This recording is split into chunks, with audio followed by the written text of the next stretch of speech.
La relación México-Estados Unidos genera un impacto directo en la vida de millones de mexicanos. Temas como comercio, migración, frontera, seguridad, medio ambiente, energía, entre otros, caracterizan esta relación multifacética, pero también dispar y asimétrica. Que no se nos olvide que es la relación más importante de México con el mundo. ¿Qué se plasma en la agenda del Telecan? Temas para ese momento muy ambiciosos, en el sentido de que a manera bilateral nunca se habían negociado. También es importante acotar que en 1988 Estados Unidos y Canadá ya también tienen un acuerdo de libre comercio, lo que se llamó el acuerdo de libre comercio entre Estados Unidos y Canadá, el famoso ALCEUC. Cuando México y Estados Unidos acuerdan negociar de manera bilateral este tratado, Canadá alza la mano y dice: yo también quiero entrar, y esto ocurre en febrero de 1991. Temas que a 22 años de su negociación hoy ya son algo muy coloquial, pero para ese momento eran totalmente ambiciosos. ¿Como cuáles?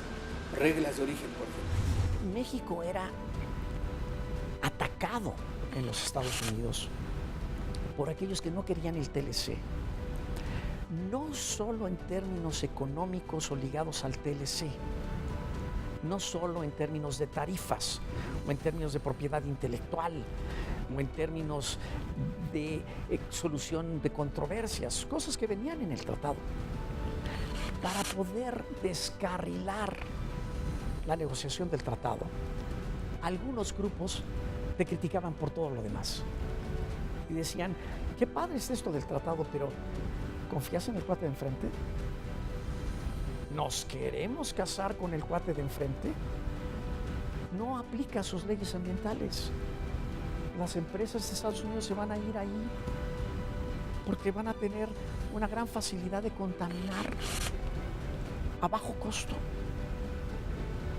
Mira, no tienen una democracia. Mira, son violadores de derechos humanos. Mira cómo está el narcotráfico. Todas esas cosas eran utilizadas por los críticos para decir: queremos sentarnos con estos cuates, los queremos en la mesa. O sea, nunca, en ningún caso, el Congreso de Estados Unidos hubiera aprobado fondos de cohesión para México para desarrollar ciertas partes del país en montos que fueran suficientemente grandes para que se resultaran políticamente atractivos para México. Y por otro lado, los negociadores mexicanos sabíamos que el nivel y el tipo de concesiones que el Congreso de Estados Unidos hubiera pedido a México para que hubiera habido fondos hubieran sido probablemente inaceptables para el país.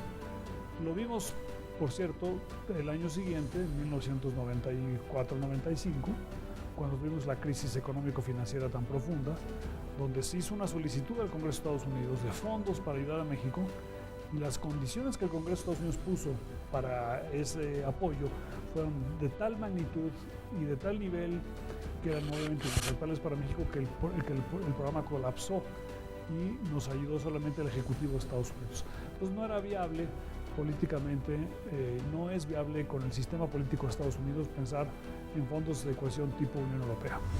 Cuando entra el Tratado de Libre Comercio es un año gris o negro, tormentoso para la vida del país. Fue un año muy complicado con los asesinatos políticos que vimos.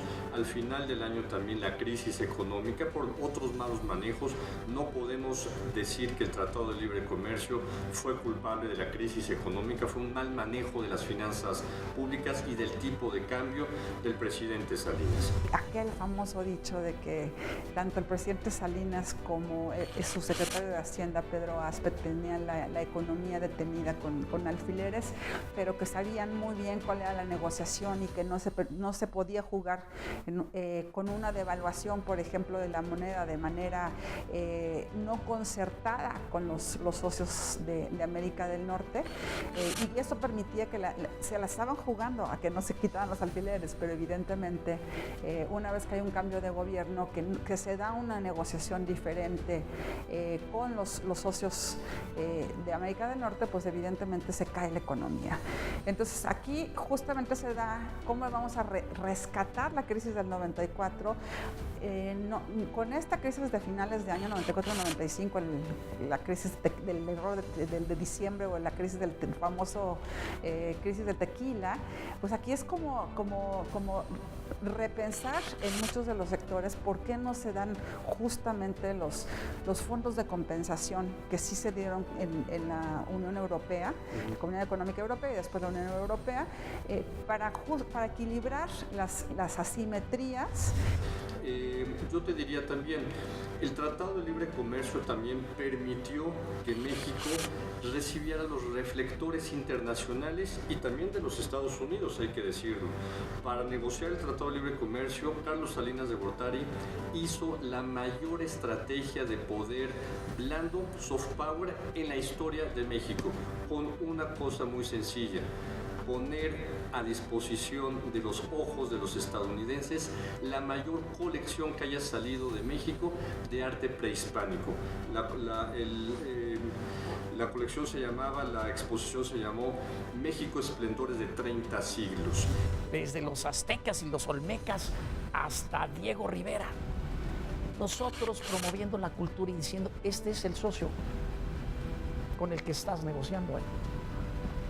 Esta es la cultura mexicana, esta es la música mexicana. Y es algo muy curioso porque cuando es algo a estudiar, porque cuando existe un país que esté generando ruido, otras cosas extraordinarias pasan.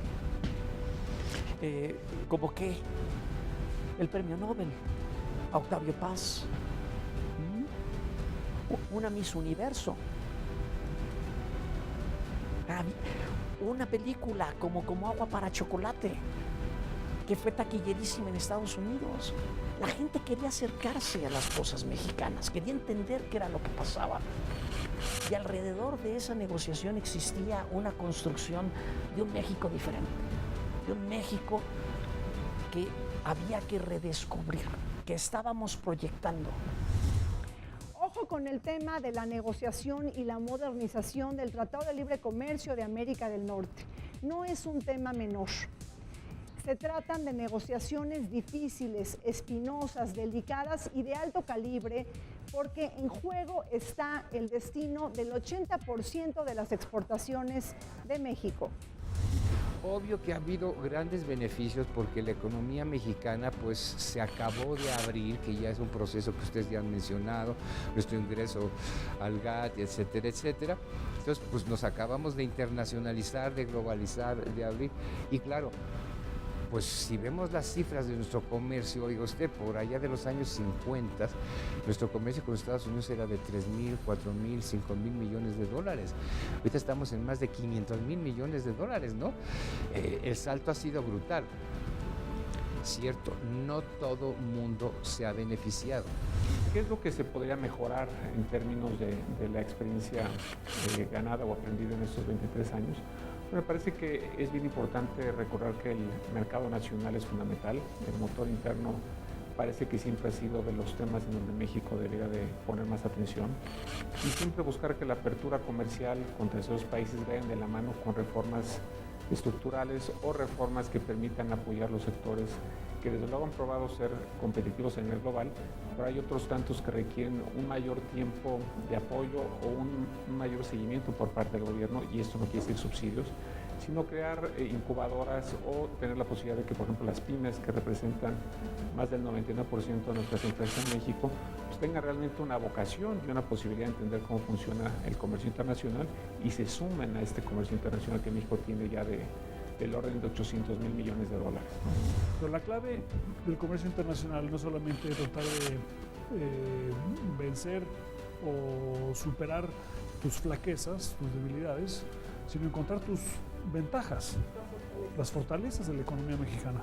Entonces, digamos, si vamos en 5 años del inicio del proceso del descubrimiento de las ventajas compartidas del país, es lo que en el fondo te va a acabar desarrollando.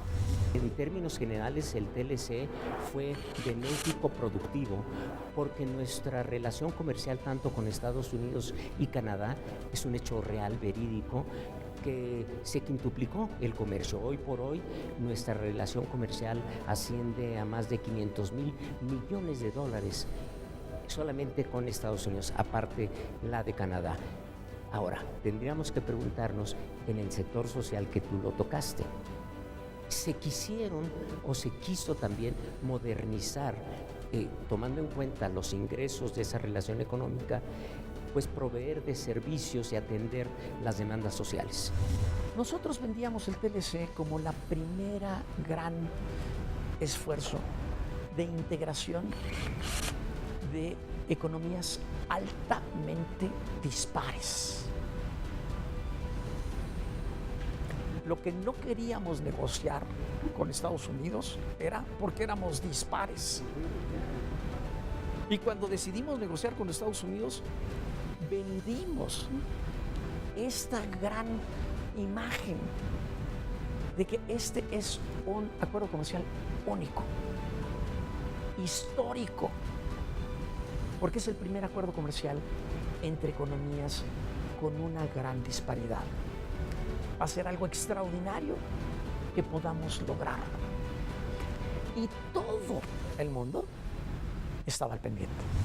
Después de este diálogo con los expertos y juego de opiniones, usted ya cuenta con mayores elementos para juzgar el momento histórico por el que está atravesando México. No se olvide que la renegociación del Telecán nos merece a todos una mirada atenta, documentada, informada y participativa. Nos vemos la próxima semana en el canal del Congreso. Haremos una radiografía del Telecán, sus virtudes, defectos y limitantes al calor de su modernización. Soy Rina Musali, les pido que nos acompañen.